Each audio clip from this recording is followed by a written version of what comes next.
مساء الفل. فيديو النهارده مش عن كلام في موضوع معين، فيديو النهارده شويه دردشه في الامور اللي احنا فيها. جه في بالي الوضع اللي احنا فيه طبعا، والاسعار والحاجات الرهيبه اللي احنا بقينا فيها. طبعا حاجه بقت شيء لا يصدقه عقل زي ما بيقولوا. فقلت اطلع اتناقش معاكم وندردش سوا في الحاجات اللي انا شخصيا بعملها عشان اوفر لبيتي. يعني اي ست دلوقتي بتعمل كل اللي في استطاعتها عشان تقدر توفر لبيتها، والرجاله نفس الكلام. فهقول لكم النهارده شويه حاجات من اللي انا بعملها، اللي بحاول بيها اوفر لبيتي او بحاول امشي الدنيا. يعني طبعا الدنيا بايظه في كل الاوقات، والموضوع صعب في كل حاجه، في كل حاجه حرفيا احنا بقينا عايشين في مأساة. لو ربنا ما سترهاش معانا حرفيا احنا كلنا يعني مش هنلاقي ناكل، بمعنى صح. بس خلينا نبص للموضوع بجانب ايجابي شويه عشان ما نحبطش، وعشان خاطر ما نروحش ننتحر يعني. اول حاجه بس عشان خاطر نبتدي الموضوع كده على بياض يعني. اول حاجه عشان تطبقوا اللي انا بقول لكم عليه ده، او عشان تقدروا تعيشوا كويس اصلا يعني، ونقدر نعيش كويس بامانه بجد وبدون هزار. ابعدوا عن ريفيوهات الاكل، ابعدوا عن برامج الاكل، ابعدوا عن وصفات الطبخ، او الست اللي عايزه تعمل وصفه اكل تشوف تدور على الوصفه بطريقه معينه او اللي هي عايزاها بالظبط، تخش تبحث عنها وتعملها. لكن كون انتوا تتفرجوا على وصفات اكل هتجوعوا وتتعبوا نفسيا، هتتفرجوا على ريفيوهات اكل هتتعبوا وتجوعوا برضو. الفود بلوجر كلهم بيجوعوا بشكل مش طبيعي. هتقولوا انتي بتعملي كده؟ هقول لكم لا، بتفرج على الفيديوهات دي، بس انا بعد ما بتفرج بندم، عشان تبقوا ايه فاهمين برضو يعني. بقول يا ريتني ما شفتها. بس فالمفروض نعمل ايه بقى؟ انا هقول لكم يعني دي اول حاجه خلاص ما تعملوهاش، عشان تتجنبوا بس ان انتوا تجوعوا، وتتجنبوا ان انتوا طبعا عايزين تنزلوا تشتروا الحاجات دي. فبصوا، حاجه مرار طافح يعني. بس ما علينا، الناس دي شغلانتها الفود بلوجر والريفيوهات والحاجات دي، خلاص دي شغلانتهم وبيسترزقوا منها، فخلاص يعني. احنا اللي ممكن نجنب نفسنا ان احنا ما نشوفش كل شويه باستمرار المواضيع دي، عشان خاطر ما نحنسي نفسنا يعني، لان مش كل الناس بتقدر تجيب المطاعم دي ولا تعمل الاكل ده، فطبعا الموضوع بيبقى مأساة. دي اول حاجه لازم نعملها، ماشي؟ طيب، بعمل ايه بقى في بيتي؟ بنوفر الاكل ازاي؟ طبعا دلوقتي ما بقاش في حاجه اسمها ينفع فراخ ولحمه وسمك، وطبعا بقيه الحاجه يعني. الموضوع ما بقاش فراخ ولحمه واسماك بس، لا ده بقى حاجات تانية كتيره مش هينفع تتجاب. بس احنا على قد ما هنقدر هندبر الدنيا. طيب نعمل ايه في الاول؟ اول حاجه ممكن نجيب ورقه وقلم ونبتدي نكتب فيها الاكل مثلا بالاسبوع. يعني اول حاجه تعملوها الاكل في الاسبوع. يعني مثلا انا لما اكون طالعه مصيف بعمل ايه؟ بشوف مثلا انا هاخد الاكل معايا الفلاني في اليوم كذا، يعني في اليوم الاولاني هطبخ كذا وكذا، هنفطر كذا ونتغدى كذا ونتعشى كذا. انا بعمل كده لما اطلع مصايف. لو حاجه مش تبع فنادق او كده وتبع شقق لوحدي، بعمل الكلام ده عشان بحيث ما نشتريش من بره كتير والموضوع يبقى تكلفه علينا. بس انا ما بعملش هنا الكلام ده في البيت، لان انا هنا الموضوع متاح بالنسبه لي اكتر، ومش مش يعني مش هتبقى الحاجات صعبه لو نزلت جبتها او لو طلبت الحاجه وقتي، فاهمين؟ لكن في المصيف بيبقى صعب مثلا انزل اجيب لحمه مفرومه، صعب انزل اجيب لحمه. فبضطر ان انا احدد كل حاجه بالايام عشان ايه؟ ابقى محدده نفسي وما اشتريش حاجه. انما هنا في البيت خلاص انا ببقى مسستمه نفسي ان انا النهارده عملت اكل هيقعد مثلا يومين. خلينا متفقين احنا مثلا اسره مكونه من 4 افراد، فالموضوع يعني هينفع يقعد الاكل يومين. هناكل النهارده الاكل وهنكمله بكره. خلي بالكوا بقى ان النهارده ممكن يكون بلحمه او فراخ او رز، أو بلحمه او فراخ او سمك، وتاني يوم اكيد مش هيفضل مثلا لتاني يوم اللحمه او الفراخ مثلا. يعني هديكم مثال، انا دلوقتي عملت ملوخيه وفراخ، ماشي؟ زمان كنا بنعمل فرختين ونعمل عليهم ملوخيه وفرخه، او ملوخيه ورز، ماشي؟ دلوقتي بقى الموضوع ما يسمحش، فبنعمل ايه؟ نعمل فرخه ونقسمها على يومين. اول يوم هناكل الطبيخ بالرز بالفراخ، وتاني يوم هناكل الطبيخ ساده. يعني انا عملت ملوخيه وفراخ ورز، اول يوم كلنا الفرخه، تاني يوم هاكل ملوخيه مع الرز بس. يبقى دي اكله مثلا. كيلو اللحمه، كنا الاول بنعمل كيلو اللحمه واعمله على الاكله كلها، دلوقتي ما بقاش ينفع الكلام ده. كيلو اللحمه المفروض نقسمه على نصين، نص نعمل عليه اكله والنص التاني نعمل عليه اكله. يعني بالظبط زي ما عملنا في الفراخ، بس هنقسم اللحمه. فاحنا النهارده عملنا مثلا باميه ولحمه ورز، اول يوم هنحاول نقسم قطع اللحمه مثلا على حتت صغيره بحيث تكفي اليوم الاولاني وتكفي اليوم التاني. اليوم التاني فضل فيه لحمه خير وبركه ناكلها مع الرز والخضار، تاني يوم ما فضلش يبقى خلاص ناكل الاكله كده. نحاول نفصل طبعا في وسط الاسبوع، في اكلات كتيره قوي ممكن تتعمل من غير اللحمه والفراخ مثلا. عندنا مثلا عدس في الجو الساقع ده، العدس حلو جدا، ممكن يتعمل عدس لوحده، ممكن يتعمل العدس اللي هو بالرز والكلام ده حلو جدا. طبعا ستات البيوت فاهميني، والرجاله برضو فاهمين وعارفين الاكلات وكل حاجه، بس هم الفرق بيعرفوش يطبخوا طبعا، فالموضوع بيبقى بالنسبه للستات مفهوم اكتر يعني. البتنجان مثلا والمسقعه، البتنجان والفلفل حلوين جدا لو اتعملت الاكله على يومين، حلوه جدا من غير مثلا لحمه مفرومه.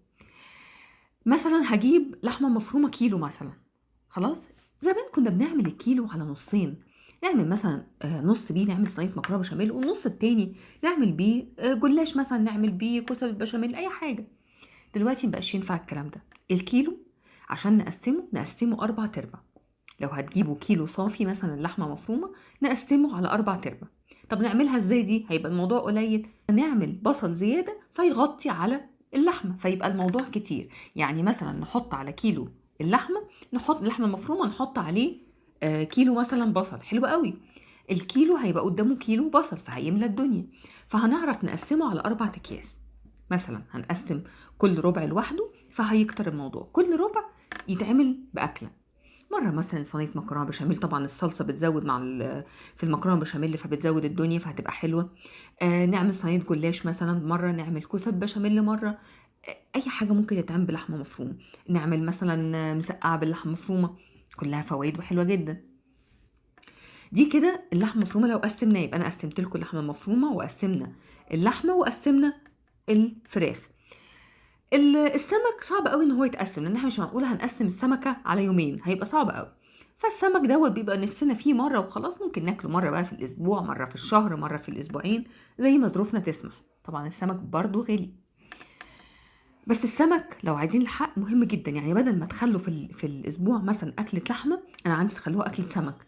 بدل ما تخلوا اكله فراخ تجيبوا فراخ، لا هاتوا سمك احسن. السمك مهم ومغذي جدا، وخصوصا لو عندكم اطفال الموضوع بيبقى مهم جدا. في ناس ما بتحبش السمك وتبقى وفرت، فخلاص يبقى الموضوع سهل يعني. فدي يبقى قسمنا الفراخ واللحمه والسمك على مدار الاسبوع، واللحمه المفرومه. فهنيجي نكتب برضو زي ما انا بقول لكم، هنرجع للاول تاني، ان احنا هنكتب احنا في اليوم هناكل ايه. العشاء بيبقى مثلا سندوتشات جبنه، بيبقى فول مثلا. الفول ما تشتروش يا جماعه فول من بره خالص خالص. يعني ما تشتروش فول الا لو انتوا مثلا مزنوقين جدا، او لو انتوا نفسكم تاكلوا عند محل معين. لكن الفول بلاش تشتروه من بره. تدميس الفول سهل جدا سهل جدا. لو عايزين ابقى اكتب لكم طريقه الفول المدمس، او اعمل لكم مره بوست بطريقه الفول المدمس، انا بعمله بيطلع تحفه. بتعينوه بقى في اكياس، بتحطوه في القدر زي ما هو في التلاجة، وتاخدوا منه حسب احتياجاتكم. بس انتوا لو قلتوا ان كل مره بالليل هنتعشى جبنه، ولا جبنه رومي، ولا لانشون، ولا بسطرمه، ولا مش عارفه، كل الحاجات دي مكلفه جدا وما بتقعدش يومين في التلاجة. الناس اللي عندها اطفال، واسم الله شباب كبار، صعب قوي الموضوع ده يكفيهم. فلازم يتعمل مع الجبن والحاجات دي، لازم يتعمل فول، لازم. هيوفر معاكم كتير، وهيسد معاكم فطار وعشاء. يعني انتوا هتفطروا بيه، وتتغدوا كمان بيه، وتتعشوا بيه كمان. ممكن بقى جنبه نعمل بيض مثلا، بيض مسلوق، ممكن جنبه نعمل بيض مقلي، 4 5 بيضات مثلا، ده لو انتوا هتفطروا بيه وهيقعد معاكم الفطار. ممكن تخلوه للغدا مثلا، في يوم مثلا ما طبختيش اكل او حاجه، او يوم مش قادرين تجيبوا حاجه، تخلوا الفول مع وجبه بيض مثلا، وينفع غدا. مش لازم كل يوم مثلا نعمل طبيخ ايا كان، سواء بفراخ او لحمه. يبقى نحط مثلا الفول مع البيض، مع حته جبنه، مع شويه سلطه، حلو جدا. هينفع وجبه غدا، وهتشبع كمان، تقعد معاكم لحد بالليل وتسد. الزبادي مثلا، في ناس بتحب الزبادي جدا، بس الزبادي بقى مكلف. كوبايه الزبادي الصغيره جدا صغيره جدا بقت اقل حاجه ب6 و7 جنيه. مفيش اقل من كده، في اللي ب5 جنيه، وتقريبا خلاص ما بقتش بتتباع دلوقتي. فاقل كوبايه بقت ب6 جنيه وصغيره جدا. تعملوا ايه؟ اعملوا الزبادي في البيت. ب2 كيلو لبن عليهم كوبايتين زبادي تقريبا، مش فاكره بنعملهم ازاي، مش فاكره الوصف بالظبط، برضو ابقى اكتبها لكم. تجيبوها وتعملوا منها الزبادي، تعمل لكم كذا كوبايه زبادي. تقدروا مثلا تاكلوها مع العشاء، تاكلوها في الفطار، حلوه جدا. كل الحاجات دي يا جماعه هتلاقوا نفسكم وفرتوا فيها كتير جدا. هتلاقوا نفسكم جيتوا في الاسبوع مش ما صرفتوش كتير. هتبقوا عارفين تتحكموا في الدنيا بتاعتكم شويه. في حاجتين كمان مهمين جدا. اول حاجه، لو ينفع تحوشوا حاجه هقول لكم تحوشوا ازاي. يعني هقول لكم التحويش بيجي هنا ازاي. التحويش في الوقت اللي احنا فيه ده من رابع المستحيلات، انا متاكده مفيش حد فينا بقى بيقدر يحوش جنيه حتى. بس نقدر نحوش ازاي؟ هقول لكم. احنا مثلا طلبنا دلوقتي حاجات من بره، مثلا من السوبر ماركت جبنا حاجات مثلا دفعنا فيها 185 مثلا الحساب مثلا جبنا طبعا، ده اللي هم حاجتين تقريبا تجيبهم 185 مثلا، ده بالتوصيل بكله تمام. اتبقى كام؟ ال 200 جنيه مثلا 15 جنيه، تاخدوهم تركنهم على جنب. فاهمين قصدي؟ يعني لو طلبت السوبر ماركت واتبقى فلوس مثلا 10 15 جنيه، امسكها حطها على جنب في مكان محدش يعرفه، سواء انتي او حد من ولادك. تعلمي ولادك يعملوا الكلام ده، ياخدوا الباقي الفلوس ويحطوها على جنب. مثلا ركبتوا توك توك مثلا ب20 جنيه وهو الحساب 15، اتبقى 5، تاخدوها تحطوها على جنب، ولما ترجعوا البيت ترجعوها مكان ما حوشتوا. هتلاقوا مرة في مرة في مرة عملتوا مبلغ تحتاجوه مثلا آخر الشهر، تحتاجوه في نص الأسبوع، ما لقيتوش فلوس معاكم، هيعمل مبلغ. اوعوا تقولوا ان الحاجة دي مش هتعمل فرق، صدقوني هتعمل. انا بقول لكم عن تجربة، عن حاجة انا مجرباها. الاول زمان ما كنتش بعمل الكلام ده، بس بعد كده ابتديت اعمل الكلام ده. مامتي حبيبتي صراحة ربنا يخليها لي يا رب، قالت لي اعملي الكلام ده، قالت لي حوشي حاجات على جنب كأنها ما جاتش، كأنها ما دخلتش البيت اصلا، وحطيها واركنيها على جنب ونسيها. مثلا في اول مثلا القبض بتاع البيت بتاع المرتب، خدوا مثلا 100 جنيه اسحبوها حطوها على جنب مثلا. 100 جنيه ده قليل يعني، ماشي، خدوها حطوها على جنب وانسوها مع بقيه الفلوس اللي انتوا بتحطوها. هتلاقوا في نص الشهر اتزنقتوا تاخدوها، هتلاقوا في مره ما كانش فيه في البيت فلوس تلاقوها تاخدوها، تقدروا تحوشوا وتكملوا الشهر اللي بعديها عليهم من غير ما تسحبوها. حلو قوي، يبقى عملتوا مبلغ على مبلغ هيسد معاكم في الشهر اللي بعده. الموضوع بيجي كده يا جماعة، لأن هو لو احنا حددنا احنا هنعمل ايه أو هنوفر ازاي، مش هنعرف نعيش، حرفيا مش هنعرف نعيش. في حاجة كمان بقى ودي مهمة جدا جدا في الحياة اللي احنا عايشينها، ولادكم لازم تعلموهم ما يعترضوش على حاجة، ولازم تشركوهم معاكم في كل حاجة. تعلموهم ما يعترضوش على حاجة، يعني ما ينفعش كل مرة تعملي أكل مثلا أو بابا يجيب أكل معين يقولوا لكم لا احنا مش بنحبه، احنا مش عايزينه، احنا مش هناكل، احنا لا لازم مرة ناكل فراخ ومرة ناكل لحم، احنا ما ينفعش ناكل الأكل كده، ما ينفعش ناكل الأكل من غير لحمة. مفيش حاجة اسمها كده. لازم تعلمي ولادك من وهم صغيرين ان ياكلوا اي حاجة، اللي موجود يتاكل، ما دام الأكل طعمه حلو وما دام الأكل موجود في البيت وحاجة نظيفة لازم يتاكل، لازم. ولازم كمان تعرفوا ولادكم لما يوصلوا مثلا لسن معين، اللي هم سن بيفهموا، اللي هم مثلا من اول 10 11 سنه، الكلام ده من اول السن ده خلاص الولاد بيبتدوا يفهموا.